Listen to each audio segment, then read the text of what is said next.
बिस्मिल्लाहिर्रहमानिर्रहीम। अस्सलामुअलैकुम अज़ीज़ तलबा। कॉस्ट वॉल्यूम प्रॉफिट एनालिसिस के हवाले से हम लोग काम कर रहे हैं।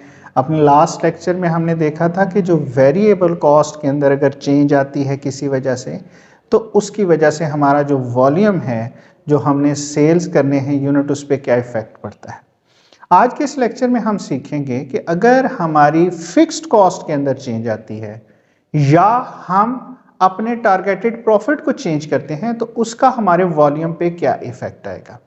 अब देखें, फिक्स कॉस्ट और टारगेटेड प्रॉफिट क्योंकि हमने अपने कंट्रीब्यूशन मार्जिन के थ्रू अचीव करना होता है, उसी की मदद से हम जो है वो अपनी फिक्स कॉस्ट को भी कवर करते हैं और साथ में जो भी हमने टारगेटेड प्रॉफिट रखा हुआ है उसको अचीव करते हैं। तो इस वजह से इन दोनों का इफेक्ट सेम है। अगर हमें एक समझ में आ जाता है तो दूसरा ऑटोमेटिकली वही होगा।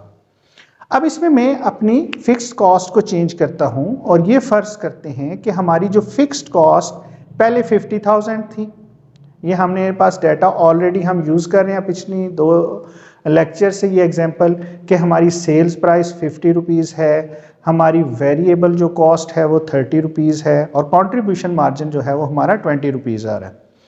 फिक्स कॉस्ट हमने 50,000 एज्यूम की हुई है और 10,000 जो है ये हमारा टारगेटेड प्रॉफिट है जो हम अचीव करना चाह रहे हैं।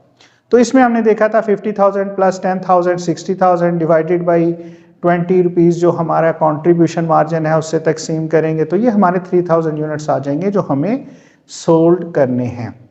अब हम ये अज्यूम करते हैं कि हमारी फिक्स्ड कॉस्ट किसी भी वजह से बढ़ जाती है। जो पहले 50,000 थी वो अब 70,000 हो गई, तो अब फिक्स कॉस्ट में इजाफा हो रहा है। तो 70,000 हमारी फिक्स कॉस्ट हो गई, हमारा टारगेटेड प्रॉफिट वही है 10,000।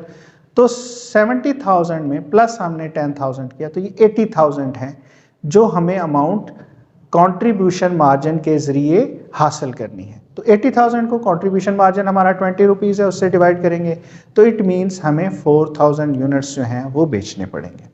तो यहाँ हमें ये समझ में आ रहा है कि बेसिकली वॉल्यूम का जो है वो डायरेक्ट इफेक्ट है फिक्स कॉस्ट और टारगेटेड प्रॉफिट के साथ। आप देखें, फिक्स कॉस्ट बढ़ रही है तो बढ़ने की वजह से हमें अपने सेल्स वॉल्यूम को भी बढ़ाना पड़ रहा है, तो वॉल्यूम में भी इजाफा हो रहा है। तो ये डायरेक्ट रिलेशन है, जब एक साइड पे इजाफा हो रहा है तो दूसरी साइड पे भी, दूसरे वेरिएबल में भी इजाफा होगा। इसी तरीके से टारगेटेड प्रॉफिट का है। तो अब जब हम इसको कमी की तरफ लेके जाएंगे कि अब हमारी जो फिक्स कॉस्ट है वो 70,000 से कम होने के बाद 50,000 हो जाती है, तो डेफिनेटली आप देख रहे हैं कि हमें कम सेल्स जो हैं वो करनी पड़ रही हैं।